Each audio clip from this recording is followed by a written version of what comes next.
بسم اللہ الرحمن الرحیم۔ آپ کا اپنا ظفر اقبال نگینہ اپنی بات کے ساتھ حاضر۔ آج میری گفتگو کا جو موضوع ہے وہ پی ڈی ایم کا وہ جلسہ ہے جس کا چرچا بہت دنوں سے چل رہا تھا۔ ہر مقام پر ایک دوسرے سے لوگ یہی سوال کرتے تھے کہ جلسہ کامیاب ہوگا، جلسہ ہوگا تو کیا ہوگا، حکومت کیا کرے گی، رکاوٹ ڈالے گی یا کھلی اجازت دے دے گی۔ جو وقت قریب آتا گیا، پی ڈی ایم کے قائدین اور خصوصاً مریم نواز شریف لاہور میں خصوصی ریلیوں کا اہتمام کرایا، ان کی قیادت کی، بڑا شور و غوغا ہوا، چرچے ہوئے اور یہ توقعات وابستہ کی گئی کہ لاہور کی تاریخ کا سب سے بڑا جلسہ ہوگا، لاہور کا جلسہ۔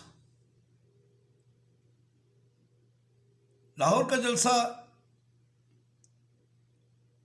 اب اس کو دو طریقوں سے کچھ کہا جا سکتا ہے کہ یہ ایک اوپن ایئر تھیٹر تھا جس میں قائدین کا سرکسی تماشا بھی تھا۔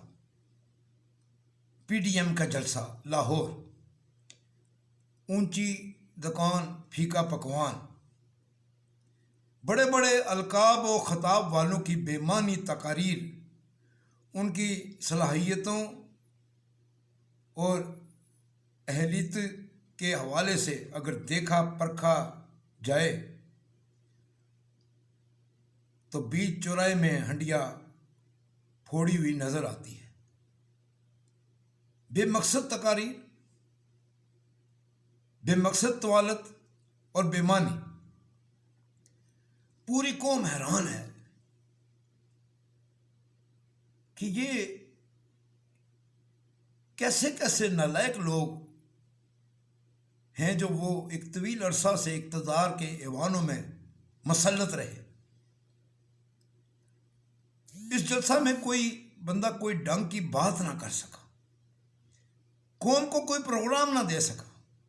پورے ملک میں لوگ اپنے گھروں میں ٹیلی ویژن کے سامنے بیٹھے ہیں، موبائل آن کیے ہوئے ہیں، بڑا اہتمام ہے۔ لیکن آپ نے قوم کو پیغام کیا دیا؟ قوم کی بہتری کے لیے کیا منصوبہ بندی کی، کیا منشور پیش کیا؟ ایسا کچھ بھی نہیں تھا۔ افسوس یہ ہے کہ کوئی ان سے پوچھنے والا نہیں۔ میں حیران ہوتا ہوں کہ یہ جو سارا اہتمام آپ کر رہے ہو، ریلیاں نکالی ہیں، ملتان جلسہ کیا ہے، گجرانوالہ میں کیا ہے، لاہور میں کر دیا ہے، اس کا مقصود تو آپ کے اعصاب میں یہی ہے نا کہ اس حکومت کو چلتا کرے، کر دو چلتا۔ لیکن ذی شعور لوگ آپ سے ایک سوال کرتے ہیں کہ اس جلسہ میں افتخار صاحب نے قرارداد پیش کی ہے، مطالبے پیش کیے ہیں، اور عقل کے اندھو جب آپ حکومت کے ہی خلاف ہو، اس کو نکالنے کے چکر میں یہ سارا اہتمام کر رہے ہو، تو آپ یہ بتاؤ کہ یہ آپ جو قرارداد پاس کی ہے اس کے مطالبے کس سے کیے ہیں؟ کسی شخص نے آپ کو یہ مشورہ نہیں دیا؟ آپ کی نالائکی کی انتہا ہے یہ۔ اس سوال کا صرف جواب دو کہ آپ نے مطالبے کس سے کیے ہیں؟ یہ جو قرارداد پاس کرائی ہے، یہ بھی کرو گے، وہ بھی کرو گے، یہ کون کرے گا؟ بھائی جس کو آپ حکومت مانتے ہی نہیں ہیں، مطالبہ تو اس سے کیا جاتا ہے جو صاحب اختیار ہوتا ہے، اور آپ اس کے اختیار کو مانتے ہی نہیں ہیں، آپ اس کی حکومت کو تسلیم ہی نہیں کرتے۔ جائے، ہمیں اس سے بھی کوئی غرض نہیں، لیکن آپ سے تو یہ سوال بنتا ہے کہ آپ مطالبہ کس سے کرتے ہو؟ اور اختر مینگل صاحب نے پاکستان آرمی کے خلاف جتنا زہر اگلنا تھا وہ اگلا. پاکستان آرمی کے کردار کو داغدار کر کے تم کس کی خوشنودی حاصل کرنا چاہتے ہو؟ اس سوال کا جواب ہے تمہارے پاس؟ پاکستان کے عوام پاکستان آرمی کے ساتھ ہیں. ایک بات کان کھول کے سن لو، پاکستان کے عوام پاکستان آرمی کے ساتھ ہیں، ان کے شانہ بشانہ ہیں. پاکستان آرمی کو داغدار کرنے کے لیے تم جو کردار نبھا رہے ہو، پہلے اپنے گریبان میں جھانک کے تو دیکھو کہ تمہارا اپنا کردار کیا ہے. بھارت تو ہے ہی پاکستان کا ازلی دشمن، لیکن تم اس سے کم نہیں ہو. پاکستان آرمی نہ ہوتی تو نہ جانے کب کہ تم پاکستان کے ٹکڑے ٹکڑے کر کے بیٹھے ہوتے. تم نے تو اس بلوچستان کو ایک الگ ہی اسٹیٹ بنانے کی کوشش کی ہمیشہ. وہاں حکومت پاکستان کو بے بس کرنے کی میں ہمیشہ تم لوگ جتے رہے ہو. تمہارا حق ہے تو وہ مانگو، تمہارا حق تمہیں مانگے بغیر بھی ملے. لیکن یہ منہ یہ سینہ زوری، یہ بدماشی کر کے پھر پاکستان آرمی کو داغدار کرنے کے لیے تم نت نئے ڈرامے کر رہے ہو، اس کی تمہیں اجازت کبھی نہیں دی جائے گی. اور تم یہ سارا کچھ کر بھی اسی لیے رہے ہو کہ تم کو پاکستان آرمی نے لگام دے رکھی ہے اب تک، ورنہ اس پاکستان کو تم ٹکڑے ٹکڑے کرنے پہ درپے تھے، اور اب بھی ہو.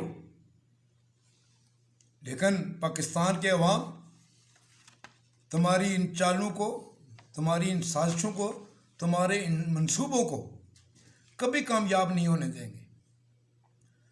تم پہلے بھی کسی بھی دور میں اپنے ناکام عزائم میں، ناپاک عزائم میں کبھی کامیاب نہ ہوئے، نہ تمہیں اب ہونے دیا جائے گا. پاکستان سلامت ہے تو سب کچھ ہے، اور اس کے وجود سے ہی ہماری ایک شناخت ہے. تم پاکستان پاک یونیفارم کے خلاف، تمہارے دلوں میں نفرت ہے. اس نفرت کو نکالو دل سے. کبھی تم جنرل پاشا کو ٹارگٹ کرتے ہو، کبھی تم جنرل ظہیر کو ٹارگٹ کرتے ہو، اور کبھی تم پاکستان کے chief of army staff general Qamar Javed Bajwa کو ٹارگٹ کرتے ہو. پاکستان آرمی کے جرنیلز کو بلیک میل کرتے ہو. لعنت ہے تمہاری زندگی پر کہ جس ملک میں رہتے ہو اور جس ملک کی پاک فوج اس ملک کی نظریاتی سرحدوں کی محافظ ہے، اسی کے خلاف زہر اگلتے ہو. تمہارے ان جلسے جلوسے سے قوم کا کوئی لینا دینا نہیں ہے. ہوش کے ناخن لو. یہ نہ سمجھو کہ ایک جلسے میں 10 20 50 ہزار لاکھ 5 لاکھ اکٹھے کر لو نا، پھر کیا ہوگا؟ پاکستان کی آبادی 22 کروڑ ہے، اور 22 کروڑ میں سے اگر 1 کروڑ بھی اکٹھا کر لو تو کچھ بھی نہیں ہے. 21 کروڑ عوام پھر بھی پاکستان آرمی کے شانہ بشانہ ہی ہوں گے، اور قوم کسی صورت یہ برداشت نہیں کرے گی کہ آپ پاکستان آرمی کو ٹارگٹ کرتے پھرو.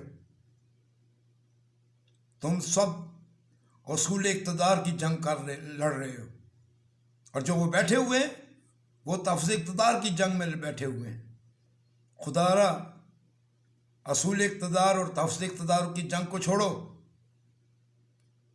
تم دونوں کی لڑائی میں پاکستان آرمی کو ٹارگٹ کرنے کی جو مذموم کوشش کی جا رہی ہے، یہ انتہائی گھٹیا ترین فعل ہے. آج نہیں تو کل عوام کا ہاتھ آپ کے گروبانوں پر ہوگا۔ آپ پاکستان میں تب بھی رہ سکتے ہو جب آپ پاکستان کی نظریاتی سرحدوں کے حفاظت کے لیے کام کرو گے، پاکستان کی سلامتی اور بقا کے لیے اپنا کردار ادا کرو گے، اور پاکستان آرمی کے شانہ بشانہ ہر محاذ پر اس کا ساتھ دو گے۔ یہ جلسے جلوس کر کے، دھرنے دے کے، تحریکیں چلا کے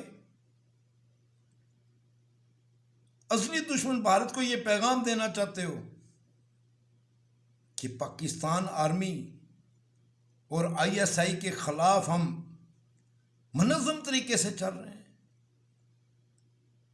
یہ رنگ بازی، یہ ڈرامے بازی چھوڑو، کردار کے اتنے صاف ہو، اتنے بے داغ ہو تو آؤ عوام میں، پھر تمہیں پتہ چلے گا۔ عدالتوں کا سامنا کرو، تمہارے پر جو الزامات ہیں ان سے اپنے دامن کو صاف کرو، ثابت کرو کہ تم پر جو الزامات ہیں، مقدمات کا جو اندراج ہے وہ جھوٹا ہے۔ اگر تم ثابت نہیں کرتے، اپنی صفائی پیش کرنے کے قابل نہیں ہو اور واقعہ نہیں ہو تم، تو کب تک یہ ڈرامے کرو گے؟ پاکستان کے عوام صرف پاکستان سے محبت کرتے ہیں اور پاکستان آرمی سے۔ ظفر اقبال نگینہ کا آج کا پیغام اپنی قوم کے نام: پاکستان زندہ باد، پاک آرمی زندہ باد، پاک آرمی زندہ باد۔